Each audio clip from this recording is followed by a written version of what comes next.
West bypass side plot కొనాలనుకుంటున్నారా? Rate అడిగే ముందు ఈ 3 థింగ్స్ ఖచ్చితంగా చెక్ చేయాలి.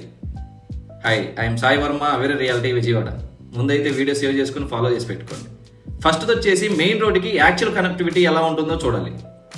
రెండోది వచ్చేసి చుట్టూ ఇప్పుడు ఏముందని కాకుండా schools, shoppings, industries, warehouses, future development ఎలా ఉంటుందో చూడండి. కొత్త ప్రాజెక్ట్స్ ఏమైనా వస్తున్నాయా లేదా అనేది చూడండి. మూడవది వచ్చేసి మనం అక్కడ ఫ్యూచర్లో హౌస్ బిల్డ్ చేసిన డైలీ లైఫ్కి ఇబ్బంది లేకుండా ఉందా, గ్రాసరీ షాప్స్ కానీ డీమార్ట్స్ కానీ అలాంటివి ఇబ్బంది లేకుండా ఉన్నాయా అనేది చెక్ చేసుకోవాలి. ఈ 3 పాయింట్స్ని కన్సిడర్ చేసి నేను శుభగృహ ప్రాజెక్ట్ని చూస్ చేశాను. వెస్ట్ బైపాస్ కనెక్టివిటీతో నియర్ బై హ్యాబిటస్ schools, DMart, Ashok Leyland, Flipkart warehouse లాంటి డెవలప్మెంట్స్ ఉన్నాయి. చుట్టూ ఇంకా చాలా డెవలప్మెంట్స్ జరుగుతున్నాయి.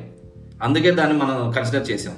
నేను ఇది కొనండి అని ఫోర్స్ చేయను, కానీ లొకేషన్ని వన్స్ గ్రౌండ్లో చూసి డాక్యుమెంట్స్ వెరిఫై చేసుకొని మీకు సూటబుల్ అనిపిస్తేనే డెసిషన్ తీసుకోండి.